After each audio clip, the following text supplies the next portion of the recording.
नमस्कार दोस्तों, my name is Shant Kuba and welcome to Study IQ. दोस्तों, हम सब जानते हैं कि 2019 में 103rd कॉन्स्टिट्यूशनल अमेंडमेंट एक्ट लाया गया, जिसके तहत ईडब्ल्यूएस यानी कि इकोनॉमिकली वीकर सेक्शन कैटेगरी को इंट्रोड्यूस किया गया और इस कैटेगरी को 10% रिजर्वेशन का लाभ दिया गया। ये 10% की रिजर्वेशन इन्हें एजुकेशनल इंस्टीट्यूशंस, चाहे वो गवर्नमेंट हो या फिर प्राइवेट एजुकेशनल इंस्टीट्यूशंस हो, एंड साथ ही में गवर्नमेंट जॉब्स में 10% की रिजर्वेशन का लाभ दिया गया। लेकिन जब से ये कैटेगरी को इंट्रोड्यूस किया गया है, तभी से इस कैटेगरी पर कई सारे सवाल खड़े होते रहे हैं। इनफैक्ट हम देखते हैं कि इस 103rd कॉन्स्टिट्यूशनल अमेंडमेंट एक्ट को सुप्रीम कोर्ट में चैलेंज भी किया जा चुका है, जिस पे अभी फैसला आना बाकी है। बहरहाल, इस पर कई सारे ऐसे सवाल थे, कई सारे ऐसे डाउट्स थे जिन्हें क्लैरिफाई किया जाना जरूरी था। और हाल ही में डीओपीटी यानी कि department of personnel and training ने एक क्लैरिफिकेशन जारी की। कुछ एफएक्यूज की क्लैरिफिकेशन आज हम वही देखने वाले हैं। चलिए शुरुआत करते हैं। सबसे पहले हमें ईडब्ल्यूएस कैटेगरी का एलिजिबिलिटी क्राइटेरिया पता होना चाहिए, तभी हम उन एफएक्यूज को अच्छे से समझ पाएंगे। अगर एक व्यक्ति ईडब्ल्यूएस कैटेगरी की 10% रिजर्वेशन का लाभ लेना चाहता है तो वो किस किस कंडीशन में ले सकता है, ये हम यहाँ पे जानने की कोशिश करते हैं। देखिए, इसमें स्पष्ट किया गया है कि all those persons who are not covered under the category of SC, ST or OBC and their annual gross family income is less than 8 lakh rupees are eligible for EWS category. So यहाँ पर मैंने लिखा भी है, कहता जी persons who are not covered under the scheme of reservation for SCs, STs and OBCs and their annual family income, gross family income is less than 8 lakh rupees are eligible for EWS category benefit. So basically आप SC category से नहीं हो, ST category से नहीं हो, OBC category से नहीं हो और आपकी annual gross family income 8 lakh रुपए से कम है, तो आप EWS कैटेगरी का फायदा उठा सकते हो। इसी में ही बताया गया है कि एनुअल ग्रॉस फैमिली इनकम में कहां से इनकम आ रही है, कौन सी इनकम को इंक्लूड किया जाएगा, उस पर भी स्पष्टीकरण दिया गया था।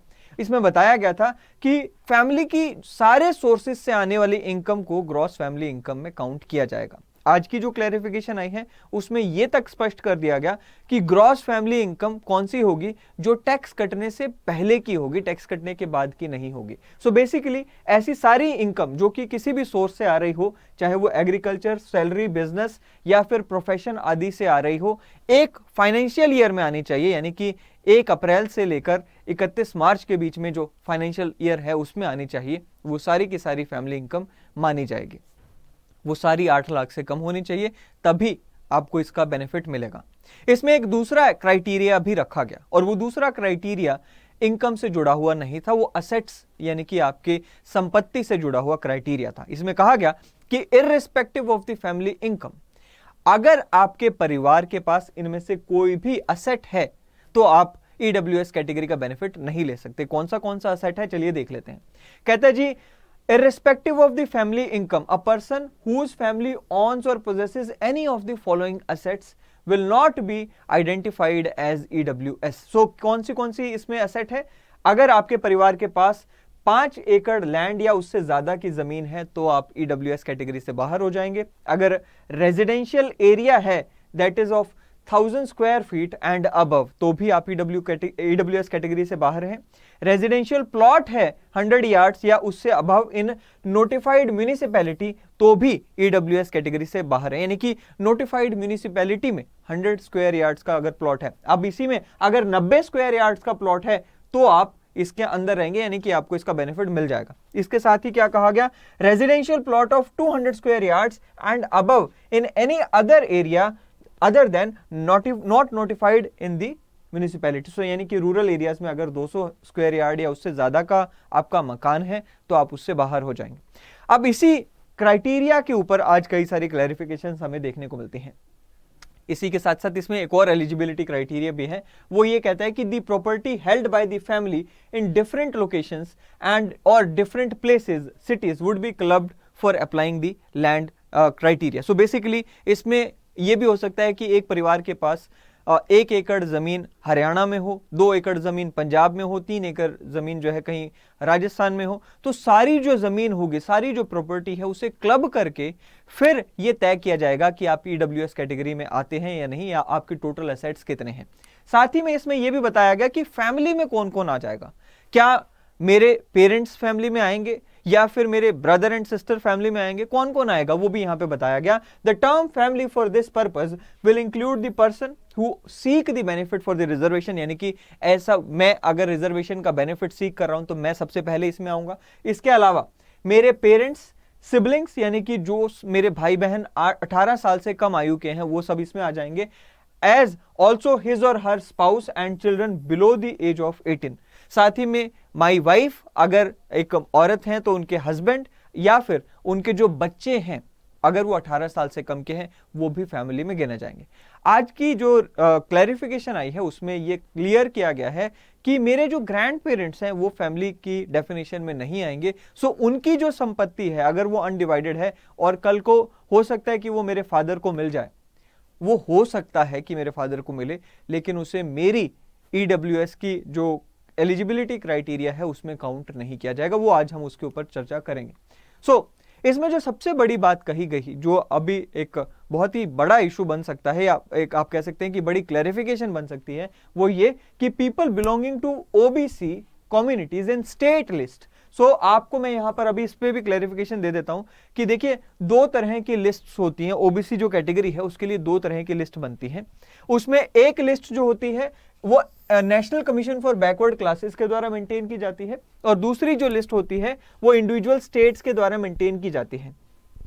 सो ऐसा जरूरी नहीं है कि जो national commission for backward classes की जो लिस्ट होगी, यानी कि सेंट्रल गवर्नमेंट की जो लिस्ट होगी, उसमें जो जो क्लासेस आई हुई हैं वही सेम स्टेट में आएंगी, ऐसा जरूरी नहीं है। डिफरेंस हो सकता है। हो सकता है कि कोई ऐसी कास्ट या क्लास स्टेट की ओबीसी लिस्ट में हो, सेंट्रल ओबीसी लिस्ट में उसका नाम हो, ऐसा जरूरी नहीं है। सो वही क्लैरिफिकेशन दी गई कि अगर कोई ऐसा पीपल है, ऐसा पर्सन है जो कि सेंट्रल लिस्ट की ओबीसी में नहीं आता है, अदर बैकवर्ड क्लासेस में लिस्ट में नहीं फॉल करता है, बट किसी स्टेट लिस्ट की ओबीसी क्लास में फॉल करता है, ऐसे व्यक्ति को ईडब्ल्यूएस कैटेगरी का बेनिफिट मिल सकता है। कब? जब वो सेंट्रल गवर्नमेंट जॉब्स के लिए अप्लाई कर रहा है। वही यहां पर मैंने आपको बताया है।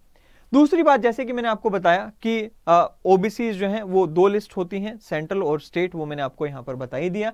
साथ ही में मैं आपको यहां पर यह बताना चाहूंगा कि नेशनल कमीशन, एक एडिशनल इंफॉर्मेशन मैं आपको देना चाहूंगा कि national commission for backward classes जो कि पहले एक स्टैट्यूटरी बॉडी थी, अब इसे कॉन्स्टिट्यूशनल बॉडी ऑलरेडी बना दिया जा चुका है। वो आप सब जानते हैं कि 102nd अमेंडमेंट एक्ट 2018 का जो आया था उसके तहत national commission for backward classes को कॉन्स्टिट्यूशनल बॉडी का दर्जा मिल चुका है, राइट। सो वो हमें पता होना चाहिए। चलिए नाउ दूसरा सवाल उठा कि ओबीसी की जो ईडब्ल्यूएस कैटेगरी की कोई अगर अनफिल्ड वैकेंसी है तो उसको कैसे कैरी फॉरवर्ड किया जाएगा या फिर उसे वहीं पर खत्म कर दिया जाएगा। मैं आपको एक एग्जांपल देता हूं। मान लीजिए कि इस साल गवर्नमेंट ने 100 पोस्ट को फिल करना था। ओके, सो लेट्स से कि सेंट्रल गवर्नमेंट ने एक ऑफिस में 100 पोस्ट को फिल करना था।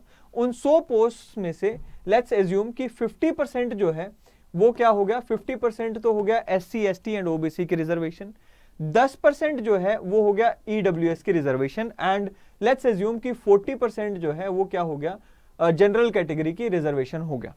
अब ऐसे में हम मान के चलते हैं कि 40% जनरल कैटेगरी की सीट्स भी भरी गई, 50% जो एससी, एसटी एंड ओबीसी की सीट्स थी वो भी फिल हो गई, लेकिन ये जो 10% ईडब्ल्यूएस कैटेगरी की सीट्स थी ये फिल नहीं हो पाती हैं।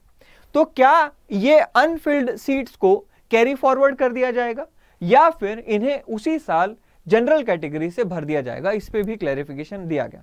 सो इसमें लिखा है that unfilled EWS vacancies for a particular recruitment year can not be carried over to the next year. So अगले साल में इन्हें कैरी फॉरवर्ड नहीं किया जाएगा, उसी साल अनफिल्ड वैकेंसीज को फिलअप कर दिया जाएगा बाय द जनरल कैटेगरी। वहां पर ये लाइन जो लिखी गई है एज इट इज मैं आपको पढ़ा देता हूं। कहता है जी, thereafter the unfilled vacancies may be filled up treating them as reserved provided it does not result in excess representation in the general category beyond the number added on the account of non availability of the EWS candidate. So basically इसमें स्पष्ट कर दिया गया कि general category के जो candidates हैं उन्हें फिर मौका मिलेगा इन सीट्स को, बची हुई सीट्स को फिल करने का, बट उतनी ही सीट्स फिल की जाएंगी जितनी की ईडब्ल्यूएस कैटेगरी की अनफिल्ड सीट्स हैं, उससे ज्यादा सीट्स को फिल नहीं किया जा सकता. That's it. नाउ दूसरा है कि commercial property to be one of the criterias for EWS determination. अभी आपने यहां पर जो देखा वो आपने देखा होगा कि residential area, residential plot, residential plot. So यहां पर कहीं पर भी कमर्शियल शब्द का इस्तेमाल नहीं किया गया. तो अगर मान लीजिए एक व्यक्ति है जिसके पास 1000 से ज्यादा, या यूं कहें कि लेट्स अज्यूम कि 900 स्क्वायर फीट उसके पास रेजिडेंशियल एरिया है, but at the same time 5000 square feet उसके पास कमर्शियल एरिया है, तो क्या वो व्यक्ति ईडब्ल्यूएस कैटेगरी का बेनिफिट ले पाएगा या नहीं? ये इसके ऊपर बहुत सारी कंफ्यूजन रही है, क्योंकि यहां पर कहीं पर भी आप देखेंगे कि कमर्शियल शब्द का इस्तेमाल ही नहीं हुआ, या तो एग्रीकल्चर लैंड का इस्तेमाल हो रहा है या फिर तीनों में रेजिडेंशियल रेजिडेंशियल रेजिडेंशियल का इस्तेमाल हुआ. So what about the commercial property? तो उसके ऊपर भी क्लैरिफिकेशन देते हुए यह कहा गया कि भाई देखिए, अगर हम यहां पर कमर्शियल प्रॉपर्टी को एक्सक्लूड कर दें तो वो जस्टिफाइड नहीं होगा, रेजिडेंशियल के साथ ही कमर्शियल को भी काउंट किया जाएगा. So it is cleared, it is clarified that कि excluded commercial property among the criteria for exclusion of from EWS category, which it is now said would result in injustice. Adding the definition of residential flat or plot in the OM also includes the commercial property. So basically ये clarify कर दिया गया कि commercial property भी आपकी residential property के definition में ही गिनी जाएगी for the purpose of EWS category eligibility criteria. Now फिर अगला यहां पर इन्होंने कहा गया कि कई बार हमें देखने को मिलता है, एक एग्जांपल, बहुत ही इंटरेस्टिंग एग्जांपल के साथ मैं इसको आपको समझाने की कोशिश करूंगा. इसमें कहा गया कि मान लीजिए एक व्यक्ति है, उसकी 90 स्क्वायर यार्ड की प्रॉपर्टी म्युनिसिपैलिटी में आ जाती है, रेजिडेंशियल प्रॉपर्टी, और 90 स्क्वायर यार्ड ही कहां आ जाती है, 90 स्क्वायर यार्ड जो है वो म्युनिसिपैलिटी एरिया में आ जाती है, और 90 स्क्वायर यार्ड ही कहां जाती है, वो रूरल एरिया में आ जाती है. तो उस व्यक्ति का क्या होगा?